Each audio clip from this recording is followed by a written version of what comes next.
Welcome back to our channel. My name is Bruce and I have with me Pauline, who is Clinical Director of VIP Home Healthcare. We'd like to talk a little bit about medical preparedness and how to be prepared. Just take the basic precautions here in Cuenca. And so what are some of the things that are concerning or that we should do to prepare for living here from a medical perspective? Well, that's an important question, and I think you might have known that we had several situations here who left alone after having a stroke or a heart attack, or So I think this is very important for you all to know about how you prepare yourself when you're living in a different country.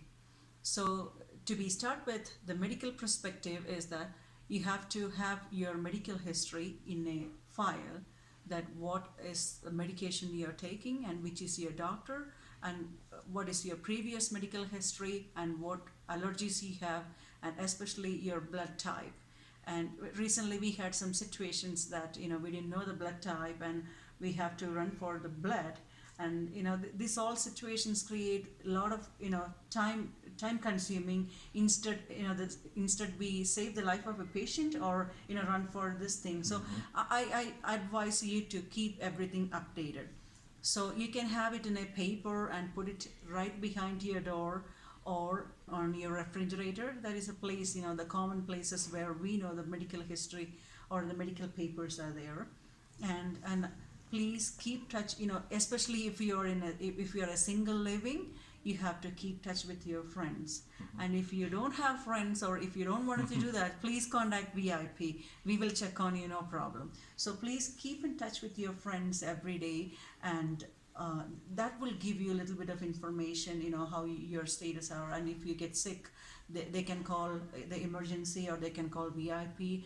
That's up to you. And I'm just telling you that be prepared for all these things. And I know this is not a pleasant topic, but I think I have to tell that you have to prepare your medical will, that is end of life plan, and what you have to do, and if something happens to you, when you pass away, what you want to do. You wanted to cremate, you wanted to bury it, or you wanted to go to, your body have to take to the United States. You have to write everything clearly in a will, and you have to give that power of attorney to any of your, if you have a family here, that's not a problem, you can give it to them.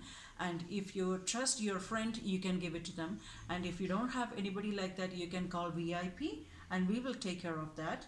And once we have the power of attorney or your friend, anybody, that process is a little bit long. After the death, we have to contact the funeral home and they have to go to the consulate, and this big process.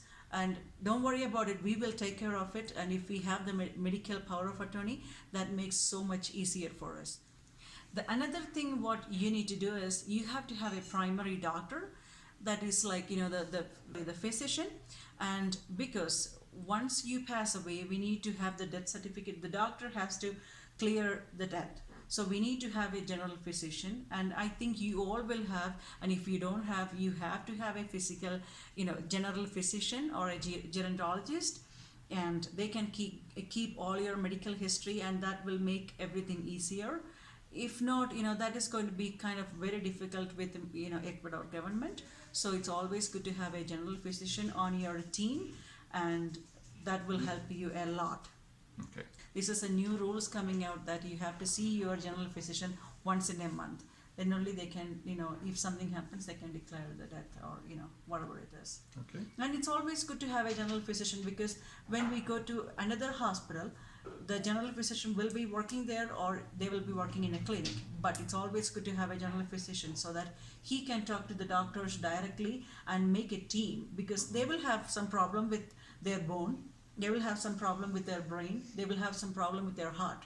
So the three departments will coordinate together and work as a team. So it's always along with us. And I have been doing that a lot, to coordinating the doctors. So that will help you a lot. So please keep that in mind. And don't worry about it, we will take care of it. And if we have the medical power of attorney, that makes so much easier for us. So it's always good to prepare that advance. So on this paper that has medical history, we should also put some phone numbers of friends or family here. If there's not friends or family here, someone in the United States. Does VIP ever work? In the medical history paper, you have to have the emergency contacts and the family member, because there are some people who have a lot of things, they own a lot of things here, so that all things have to go back to the family. If they have children, the law is so different here, so we have to have a family member, and if you don't have, you can clearly mention that you don't have any family here, because once something happens, the consulate will contact to the United States to know about, because this all involves the social security and everything, so it's always better to write a family member name, and if you don't have a family member name, please return it, I don't have any family, and that will help you too.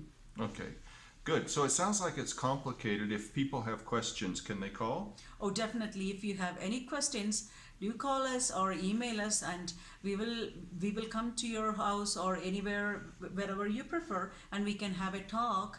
And we were doing that quite a lot, because people are getting, they have so many questions. What do I do? What do I do with this? And what do I do with my pets? And so we can give a lot of information. Don't worry about anything. When VIP is here, you don't need to worry about anything. We will take care of you. Okay. Thank you, Pauline. You're welcome. And thank you for watching this video.